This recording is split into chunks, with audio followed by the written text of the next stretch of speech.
Hi everyone, how are you doing? Welcome to Electron Physics. So first of all, I am very happy today and in a very jovial and cheerful mood. I would like to wish you all a very happy Dhanteras. Now, I'm sure all of you celebrate this festival of Dhanteras and we also celebrate in our houses. So a very special and dear happy Dhanteras to all our students, to your parents, to your grandparents and to your siblings. I hope you enjoy the festival a lot.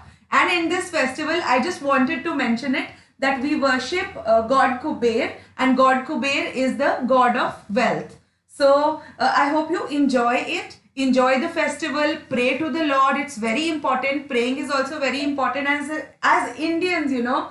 This is a really good thing, good feeling for us, because ours is mostly the only country that celebrates festivals on such a grand scale. So you must enjoy all your festivals, but yes, at the same time, do not steal time away from your studies. Do not cheat on your studies. Study also, study very well, and yes, enjoy also. Do both the things.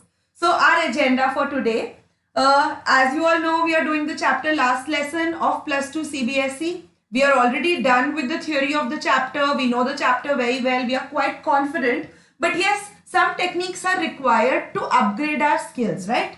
So in our chapter, we did some words. We did some good vocabulary. So today, it's a very short video which I have made. And in this short video, I will be quickly, in a GIF, giving you few important words or difficult, rather not so difficult for us now, difficult words of the chapter. We already know the words, but the purpose of this class is to have those words come with a flow, right? To be comfortable with the words, and once you're comfortable with the words, once they come out of you with a flow, so then develops your vocabulary. So let's get started. Let's get started with the first difficult word of the day, first word of the day, I would say.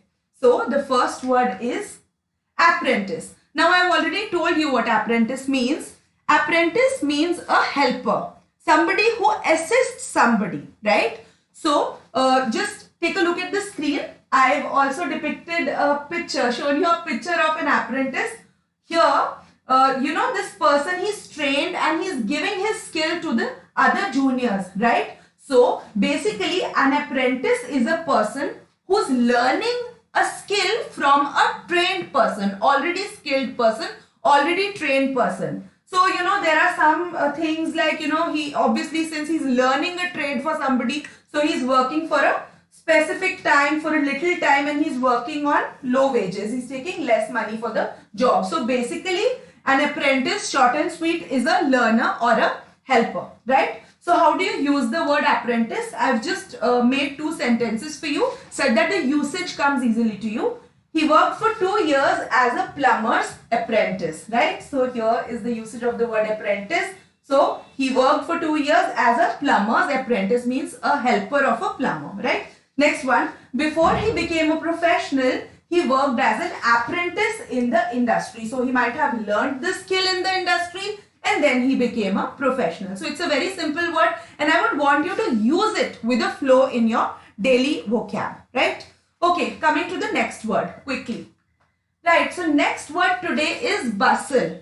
Bustling market, hustle and bustle. So bustle has a lot to do with energetic movement, you know, busy movement, fuss, rush, right? But it has a lot to do with a lot of energy and busyness, right? So if, say for instance, I go to a market and the market is very crowded, so I can say there's a lot of bustle in the market. So let's see what example I have brought for you. The house was bustling with activity. So bustling does not pretty much have a lot to do with sound until and unless in specific usages. Generally, it has not got to do much with sound. It has got much to do with energy, right? So hustle and bustle, bustling places, bustling market, bustling areas means there's a lot of energy. People are moving up and down. There's a lot of fuss or rush over there, right? So next one, next word is commotion. It's a very simple word, commotion. Whenever you listen to the word commotion, you just get an idea that it has got something major to do with sound, right? Ruckus created due to a lot of sound. So Commotion means a state of confused and noisy disturbance. Uproar, ruckus, right? So a lot of sound, disturbance created by a lot of sound, lot of clatter, a lot of sound, right? So suddenly there was a great commotion next door means there was a lot of noise, lot of sound next door, right? So both the words are basically kind of implying or conveying the same idea, but bustle has a lot to do with energy and commotion has a lot to do with sound, right? Next one, next word for today. Next word is unison. Please don't pronounce it as unison. It is pronounced as unison. We've already done the word. What do little kids do? They recite timetables or recite stories or poems in unison. Unison means an activity which people do together at the same time, right? So, simultaneous performance, speaking or acting together, right? Like you remember lectures, classes repeated in unison, lectures repeated in unison, concepts repeated in unison means together, right? So let's see the sentence. Yes, sir, said the entire class in unison. So I hope you're getting it. I don't need to elaborate a lot on it. So unison means when people do a thing together, right? Speak together. Okay, next one, thunderclap. I hope you remember the word thunderclap in the last lesson, the word thunderclap. Ah, what a thunderclap those words were to me. You remember? Franz said he found those words thunderclap. So thunderclap basically means something that comes as a shocker, something that gives you a crash of thunder, you know, you're not expecting it to happen and all of a sudden it comes across. So over here the usage of the word is the door opened like a thunderclap. That means the person would not be expecting the door to open up and immediately like a flash of thunder, like a crash of thunder, surprisingly that door opened. So something startling, something that you're not expecting. So what a thunderclap those words were for me, something like that, right? So I hope you get the meaning, and thunderclap is a very good word. I would really like you to use it in real life, right? Okay, so next word. Quickly moving to the next word. Wretches or wretched. Mind you, it's a slang. So I would not recommend the usage of this word. But since it's there in the chapter, so I'm doing it for you. So wretched people, somebody we really hate, somebody we loathe, somebody we detest. Detest means somebody we totally hate from the bottom of our heart. We have bad feelings for that person, so we utter bad words to that person. So we call that person wretched, right? So someone you hate or detest, again hate, detest, loathe convey the same idea. They're all synonyms. So someone you hate or detest, someone that you feel angry with. So if you feel angry with someone, you would not like him as a person, right? So wretched, usage. Of course, this wretched man was responsible for our loss. So it's a very negative word, something like a bad man, a very bad man, utterly bad man who's caused something really bad to you. So, but it's a slang. Do remember it's a slang, so don't use it that much, right? Next word is primer. You remember? Old Hauser with primer, right? So yes. So primer is basically a book of basics of any language.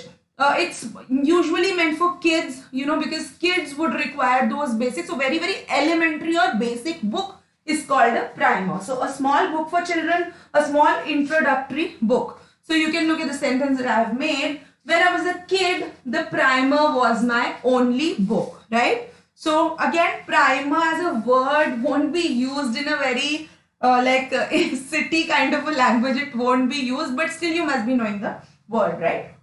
Next one, gesture, very commonly used. Please pronounce it gesture. I've seen students pronounce it. I would not like to say how they pronounce it, but pronounce it utterly bad, right? So it's gesture. Gesture basically is when you're not speaking something from your mouth, but your body language, you know, from your face expressions, from the expressions of your limbs, from the expression of your hands, you are conveying the idea, right? So for example, if I'm thirsty in the middle of the class and I need water and I'm not able to say, So I'll just make a gesture to somebody who's around me.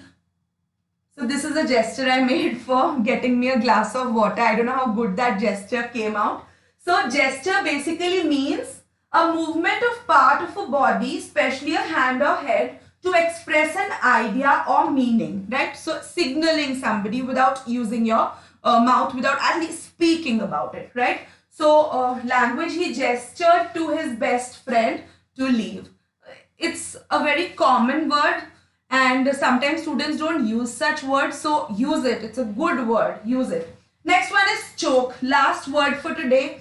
I would have brought up more words, but I think I've elaborated the idea in a lot of detail in the classes. Students have been giving me tremendous feedback on that also कि ma'am आप तो एक line समझाते हो. So this is the last word for today, choke. When do you choke? You choke when you're not able to breathe properly, right? So choke basically has two ideas. One is physical choking and the other one is emotional choking, right? So choking means, first one, not able to breathe properly. That's the physical choking. You know, I'm choking, I'm not able to breathe, give me medical help. So this choke when you're not able to breathe properly, right? Suffocate, same thing. Overpower, same thing. The other literal meaning of the word choking, like we had in the chapter, the last lesson, is when you are choked or overwhelmed with an emotion. You are so emotional that you can't speak. You cannot not speak because of some physical issue, but you are not able to speak because your emotions are not letting you speak. So in that manner also you can choke, like M. Hamill did towards the end of the last lesson. So I'll be telling you the sentences with both the sort of meanings, the physical choking and the emotional choking. The girl choked to death after breathing in smoke. So probably there was a lot of smoke, so she couldn't breathe properly. So this is the physical choking. The other one is she couldn't say a word at the funeral. She was choked by emotion. So she was so emotional, so heartbroken that she couldn't say a word. So she choked with emotion. So I hope you use these words, all the words except for the word wretched, in your practical real life, right? And I hope it builds your vocabulary. Thank you. Have a good day.